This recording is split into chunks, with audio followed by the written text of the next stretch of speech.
lhes disse: vamos para o outro lado. Então, deixando a multidão, eles o levaram no barco, assim como estava. Havia outros barcos com ele. Ocorreu um forte vendaval, e ondas se arremessavam contra o barco, a ponto de quase submergir. Jesus estava na popa, dormindo sobre um travesseiro. Os discípulos o acordaram e disseram: Mestre, não se importa que sejamos mortos? Ele se levantou, repreendeu o vento e disse às ondas: aquietem-se, acalmem-se. O vento se aquietou e houve uma calmaria total. E ele lhes disse: por que vocês estão com medo? Nem mesmo agora têm fé? Entretanto, eles estavam apavorados e perguntavam uns aos outros: quem pode ser este homem que até o vento e o mar e as ondas lhe obedecem? Amém, irmãos? Irmãos que creem que Deus tem uma palavra no seu coração, se assente exaltando ao nome do Senhor nessa noite. Glória a Deus! Aleluia! Nessa noite, meus irmãos, eu quero trazer uma palavra, uma meditação da palavra de Deus, que Deus tem falado comigo. Eu quero colocar um título nessa palavra, nessa reflexão, que é: não desanimes, não perca a esperança, alimente a sua expectativa, o Senhor está ao seu lado. Quero repetir: não desanimes, não perca a esperança, alimente a sua expectativa, o Senhor está do seu lado. Glória a Deus! Aleluia! Eu quero dizer que as tempestades da vida são inevitáveis. Elas chegam para o que é mais rico, mais abastado, de menor condição, para o doutor, para o analfabeto, para o crente, para o descrente. As tempestades da vida são inevitáveis.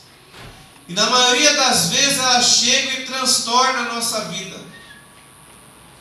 É uma enfermidade grave, um acidente trágico, um luto doloroso. As tempestades da vida vêm e se instalam na nossa vida e nós não podemos evitar que ela chegue até nós. Nós estamos numa redoma de vidro aqui, nós estamos numa estufa isentos dessas circunstâncias. Nós nos socializamos com todo tipo de situações, com todo tipo de pessoas, dentro de uma geração imediatista que nos oprime, que nos empurra. Nós não estamos numa redoma, nós enfrentamos diversos ambientes e nós não estamos isentos de lutas, de tempestades, tribulações, de aflições nessa vida. Diante de uma grande tribulação do coração dos discípulos, porque Jesus estava dizendo para eles que ia embora, e eles estavam com medo de perder a grande referência da vida deles, o homem que eles queriam seguir, o modelo de homem que eles queriam ser um dia. Quando Jesus chega até eles, diz que vai embora, que vai morrer, que vai partir. Então ele chega até o discípulo e diz o seguinte: olha, no mundo vocês terão muitas aflições, como eu vou passar por muitas também, a partir de agora. Mas tenham bom ânimo, eu venci o mundo. Eu digo isso para que vocês tenham paz em mim. Eu venci o mundo. E vocês também vencerão, porque eu venci. Em outra ocasião ele diz o seguinte lá em Mateus 24: se levantará reino contra reino, nação contra nação, o pai odiará o filho o pai, haverá guerras, terremotos, rumores de guerras. Vocês serão levados para vários lugares, mas aquele que perseverar até o fim, esse será salvo. Aí eu me lembro de uma promessa que quando nós já começamos esse culto, foi mencionado aqui. O Salmo 34 vai dizer, Davi, dentro dessa convicção, ele vai dizer que muitas são as aflições do justo, mas o Senhor a livra de todas.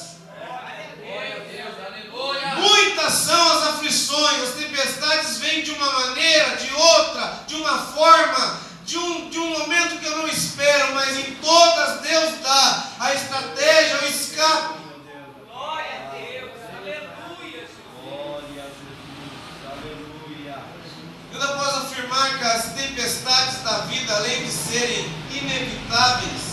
elas são inesperadas. Elas chegam de súbito, sem mandar telegrama, sem nos avisar. De repente nós estamos diante de uma crise e não sabemos por que e para que estamos nela. É dessa forma que os discípulos estavam, porque Jesus estava o dia inteiro ensinando eles que a palavra é uma semente, que ele era o semeador, e ensinou as palavras do reino, e disse para eles: olha, nós vamos para outra margem, e de repente se instala um momento difícil, doloroso dentro do coração deles. As tempestades que surgem na vida também são assim. Elas, na maioria das vezes, colocam a nossa vida de ponta cabeça.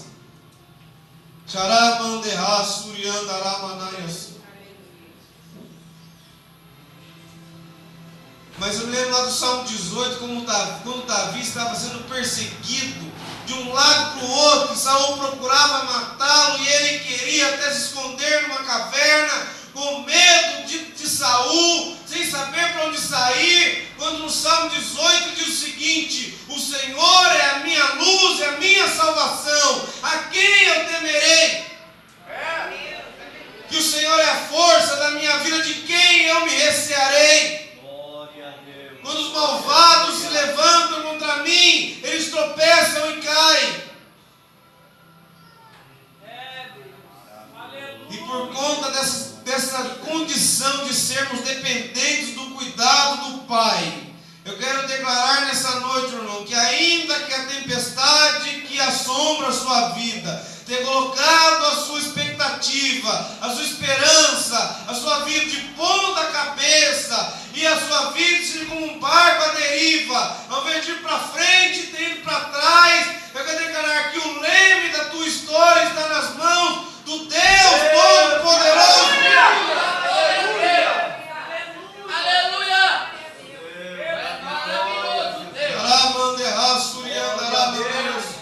E o apóstolo Paulo diz o seguinte: diante dessas coisas, se Deus é por nós, quem será contra nós? O Espírito de Deus nessa noite me trouxe aqui, irmãos, para que você nessa noite saia daqui entusiasmado nessa noite, cheio de fé, de coragem, de ânimo. Deus quer soprar seu Espírito e tirar de você o medo que te encurrala, que te amedronta, te aprisiona. O medo é um espírito que tem tomado a mente de muitas pessoas, mas essa noite Deus quer nos encher de fé, de coragem. Assim como Josué, quando Deus diz para ele: ó Josué, passa esse Jordão, é a sua vez.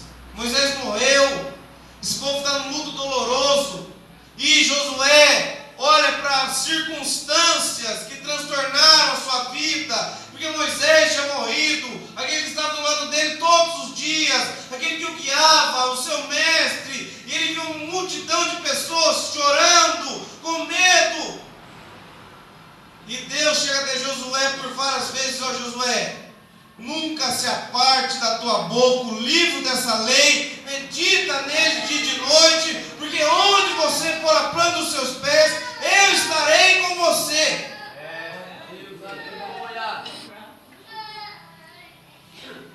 Elas são inesperadas. É por isso que o apóstolo Paulo diz o seguinte: olha, quando eu sou fraco, então eu sou forte. Por isso, se uma coisa eu tenho que gloriar, eu me gloriarei nas minhas fraquezas, para que no poder de Deus se aperfeiçoe nas minhas fraquezas. Aleluia! Você que está aqui nessa noite com o coração fragilizado, quebrado, angustiado, atribulado, Deus tem uma palavra de ânimo para você. Tão somente ser corajoso e atravessa o Jordão que Deus tem a lhe conduzir. Quando acredita nessa noite para dar o nome do Senhor Jesus? Nessa noite, Deus de abrir os caminhos e te levar, aleluia, onde Ele disse.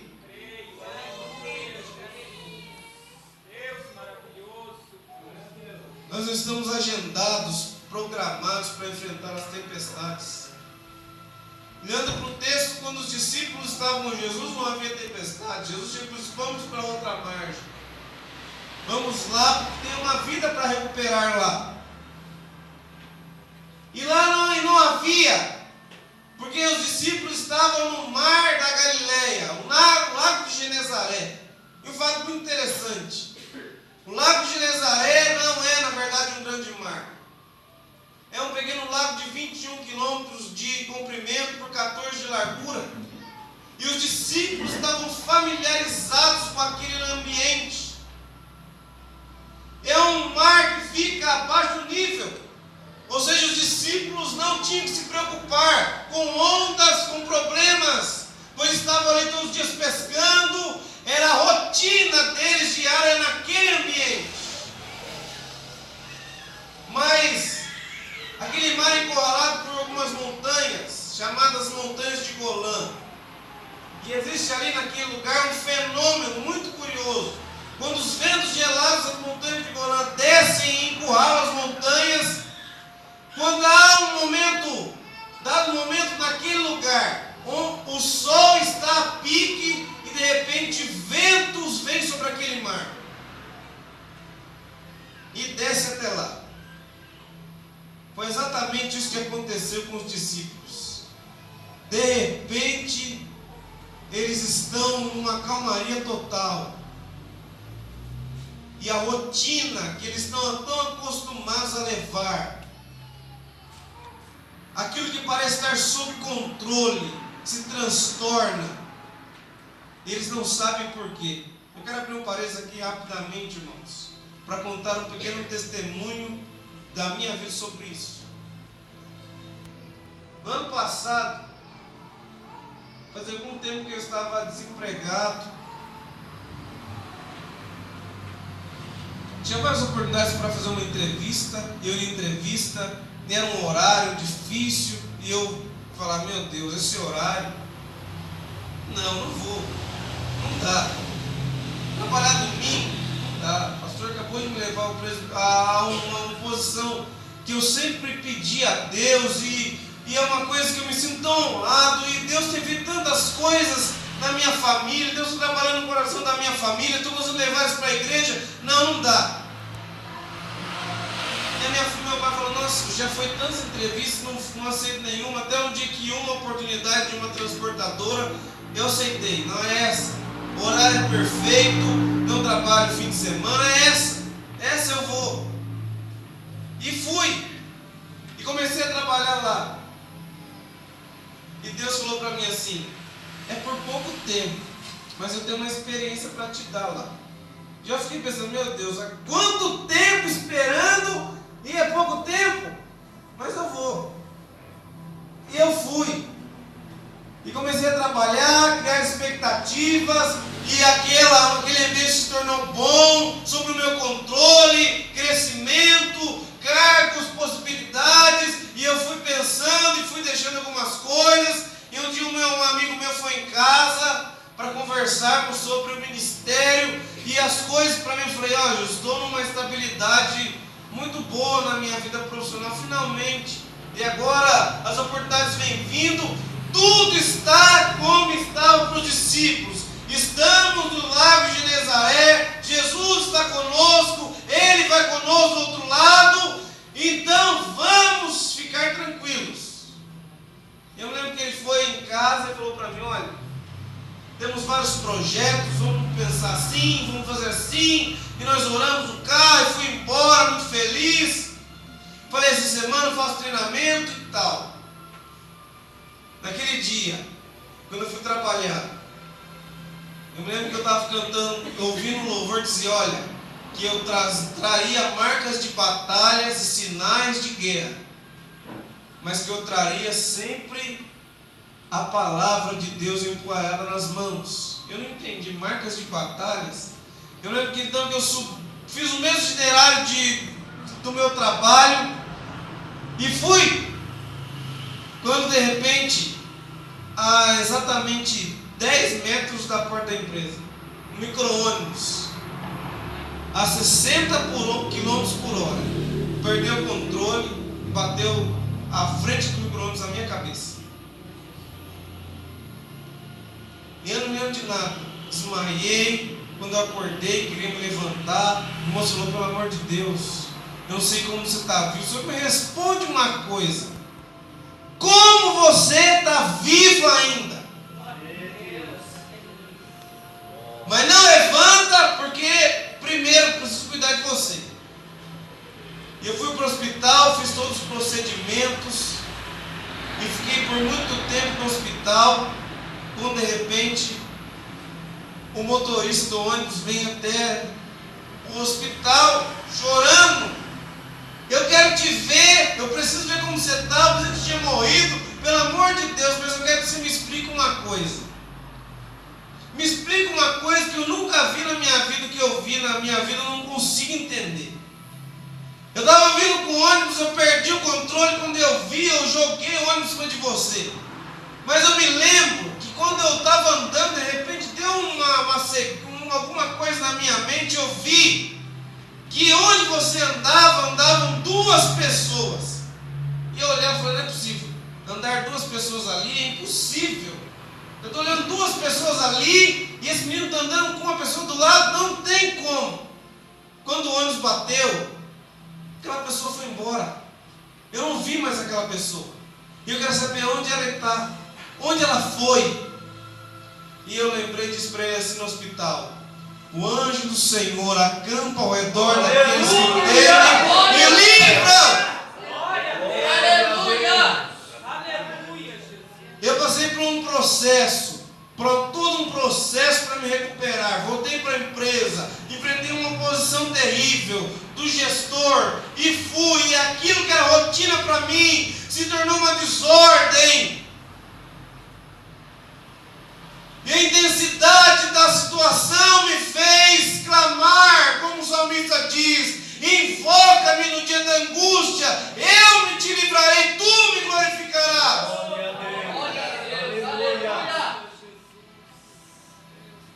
Porque é exatamente isso que a tempestade da vida faz. Ela nos enche de angústia, de terror, de medo, da impossibilidade. Nós não acreditamos numa possibilidade mais de mudança do quadro que está sobre a nossa vida. E eu passei por todo esse processo. E hoje ele se encerrou. E quando o Wesley falou para mim, eu pensei: meu Deus, o Wesley me convidou para vir pregar bem no dia do final do processo todo. Então hoje tem algum mistério de Deus essa tarde para Deus fazer. Aleluia. Eu fui na audiência judicial e todos disseram assim: olha, você estava numa estabilidade muito boa antes desse acidente, mas o cara se prepara porque nessa audiência vai vir fulano, vai vir cicrano, vai assim. Se fosse você, abria mão de tudo e ia ir embora, e acabou para você. Todas as expectativas que você tinha da sua rotina acabaram. Porque hoje à tarde vai ser muito difícil para você. Eu sei que você é um menino crente, você é um menino bom, mas não tem jeito. E eu fui lá, angustiado, com o coração quebrado. E eu fui até a audiência hoje à tarde. E o juiz olhou para mim e disse assim: olha, diante de toda essa ação, eu tenho que dizer uma coisa para você. Eu sei o que aconteceu nessa audiência, eu não sei o que foi que aconteceu, mas a causa já está ganha. Glória a Deus. A causa já está ganha. Aleluia. E mais, antes de eu sair de lá hoje, o gerente diz o seguinte: olha, eu lutei contra você, eu persegui, eu preparei, eu enfrentei, eu lutei. Mas a partir de hoje, eu quero ser crente como você. Aleluia! Glória a Deus! Aleluia! Você tem um Deus na terra que defende a causa daquele que é fiel. Aleluia! Oh Deus maravilhoso! Deus! Aleluia! Ainda que você não acredite em nenhuma uma expectativa para a sua vida, ainda que a crise seja um pavor sobre a sua vida, Deus está dizendo: bem sei que Ele tudo pode, nenhum dos seus pensamentos pode ser impedido. Poderoso é o teu nome, Jesus. Aleluia. Canta lá, mamãe, quando aquilo que se torna rotina é um gigante para você, quando as estradas da vida se opõem, quando você vê que o barco vai à deriva, eu quero convidar você a fazer como o salmista Davi disse lá no Salmo 121: eleva os meus olhos para os montes, de onde vem o meu socorro? Vem do Senhor que fez os céus e a terra. Aleluia! Aleluia! Quero que você entenda, meu irmão, pelo Espírito Santo de Deus, pois é uma palavra do Espírito de Deus. Para essa igreja, Jesus quer tocar nos seus olhos nessa noite, para você enxergar além do que a sua visão pode enxergar. E que ainda que você seja fraco, seja cansado, eu quero lembrar você: os que esperam no Senhor renovarão as suas forças. Glória a Deus, aleluia! Oh, Deus tremendo! Deus maravilhoso, Deus! Tu és lindo, Deus! Eu quero, O Senhor é maravilhoso, Deus! Aleluia! já concluindo essa palavra, Tu és fiel, maravilhoso, porque não era fácil para os discípulos conciliar a tempestade naquele momento. Porque além de ser inadministráveis, serem inevitáveis, as tempestades são pedagógicas e construtivas também. Porque nós não cremos em sorte, em azar, determinismo, machismo. Nós cremos naquilo que Jesus disse: olha, não cai nem um passarinho no chão se não for a vontade do Pai. Quanto mais vós valeis mais do que muitos pássaros. Não é para a morte, é para fortalecer as suas musculaturas espirituais. É para você ter a experiência que Tiago teve. Chegai-vos a Deus e Ele chegará a vocês. Humilhai-vos diante da potente mão de Deus, porque a seu tempo Ele vos exaltará. Glória a Deus! Esse texto se rege por 3 perguntas. Primeiro, os discípulos perguntam para Jesus: mestre, o Senhor não se importa que a gente está perecendo? Depois os discípulos falam, Jesus diz: por que vocês são tímidos? E depois os discípulos fazem uma pergunta entre si: quem é esse homem? Quem é esse que até o vento e o mar lhe obedece? Não era fácil para os discípulos conciliar uma tempestade naquela situação. Jesus mandou eles fazer essa viagem. Entender a tempestade de Jonas é fácil, talvez, se compreender. Jonas desobedeceu: vá para Nínive, vá para lá, não vou. Vá para aqui, não vou. Os discípulos estavam onde Jesus queria. Como entender, irmãos? Você ama a Deus, procura a santidade de Deus, lê a palavra de Deus, está nascendo da vontade de Deus, então se estabelece uma crise nesse momento. Como entender se você é um cristão que leva a Deus a sério, busca uma rotina de piedade, dizimista fiel, busca Deus, é um obreiro, busca a palavra e uma crise se estabelece? Que guarde os seus pés sem vacilar. Aí eu me lembro do apóstolo Paulo. Olha, lá em Filipenses capítulo 1, versículo 12, eu quero trazer para vocês a memória de que as coisas que me aconteceram foram de benefício para a minha alma diante de Cristo. Essa pergunta: o que aconteceu, Paulo? Coisas boas? Olha, eu fui perseguido em Damasco, fui rejeitado em Jerusalém, fui apedrejado em Listra, esquecido em Tarso, fui preso em Macedônia, em Atenas me chamaram de louco, em Corinto foi como um impostor que me chamaram, em Roma algemado naquele lugar.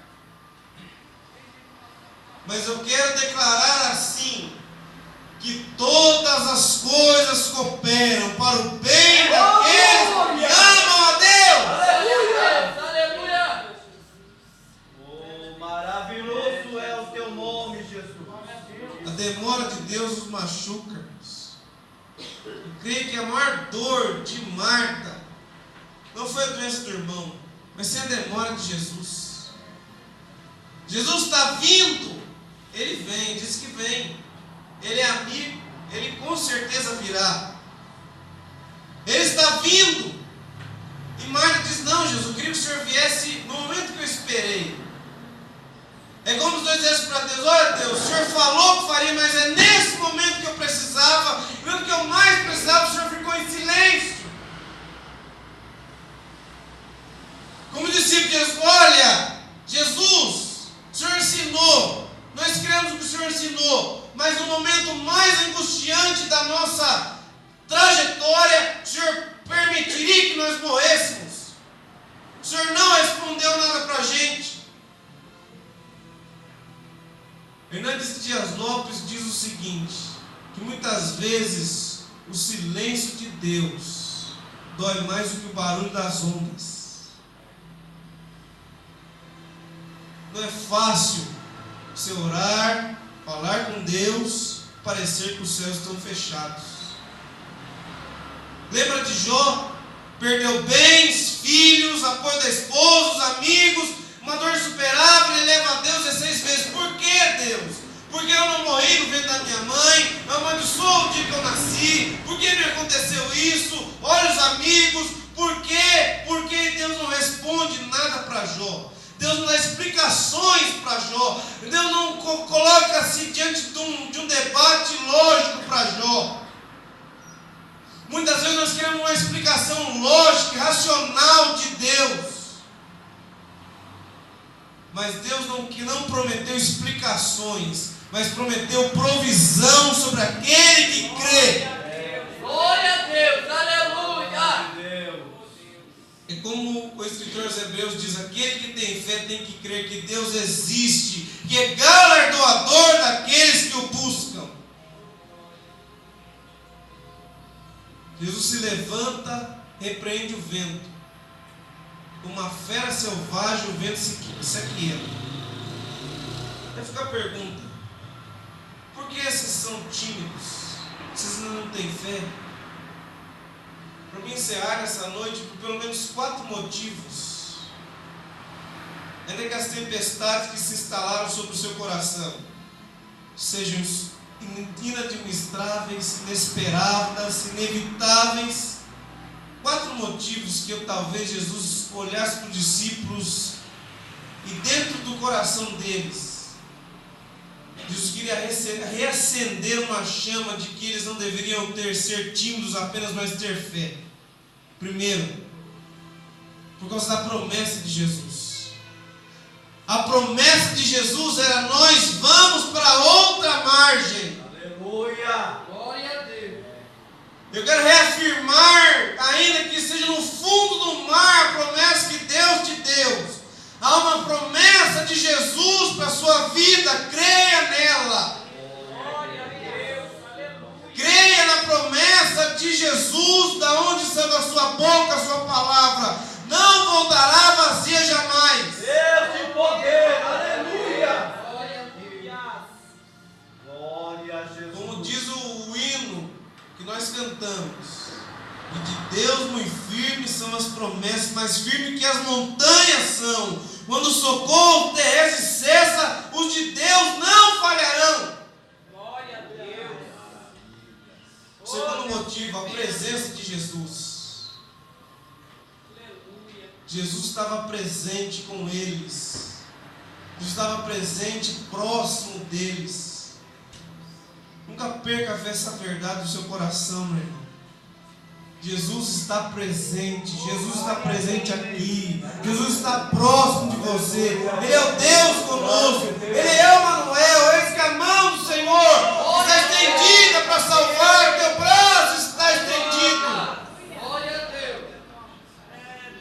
Grande poderoso é o teu nome, Jesus. Aleluia! Ele não prometeu para os discípulos uma ausência da tempestade, mas uma presença no meio dela. Uma presença no meio da aflição e da dor. João Calvino disse o seguinte: Deus não nos prometeu uma viagem tranquila, mas uma aterrissagem segura. A viagem não é tranquila, mas a aterrissagem é segura. Jesus vem aí. Aleluia! A terceira coisa, a paz de Jesus. Jesus sabia que a tempestade vinha, mas estava dormindo. Jesus ensinou ali a confiar no cuidado paternal. A paz que excede todo entendimento. O Espírito de Deus quer soprar sobre o seu coração. A paz de Deus para saber que as tempestades não são maiores do que o poder do Deus que está trabalhando por aquele que nele espera e confia. Glória a Deus, aleluia! Tu és santo, Deus, aleluia! Por causa do poder de Jesus. Louvado seja o nome do Senhor. Jesus demonstra nesse texto o poder que estava sobre as suas mãos. O poder que estava sobre o universo, sobre todas as coisas, para de encontro ao gadareno e mudar a história daquele homem. Deus poderoso, aleluia! Porque para Deus e no seu poder não há vida irrecuperável, não há pecado imperdoável, não há causa perdida. Quando Ele decide fazer, nada pode impedir. Sua obra, seu projeto. Por isso eu quero declarar no nome de Jesus aqui nessa noite, no poder, no nome de Jesus, os demônios são expulsos, a cura ser realizada, o milagre acontece, porque há poder no nome do Senhor Jesus. Aleluia! A permissão do pastor que os irmãos coloquem de pé em nome do Senhor Jesus. Tu és maravilhoso! Santo é o nome do Senhor, aleluia! Glória a Deus! Deus de maravilha, aleluia! Glória a Jesus! Não desanimes, não perca a esperança, alimente a sua expectativa. O Senhor está do seu lado. Aleluia! Glória a Deus! Eu creio, Jesus! Você acredita? Nós Tu vamos és orar. lindo, Deus! Louvado seja Talvez Deus! se Jesus estivesse hoje diante da tempestade que você enfrenta, Ele pudesse se dirigir a você para te acalmar, com certeza Ele cantaria aquele hino da harpa que diz assim: ó Mestre, o mar se revolta, as ondas nos dão pavor,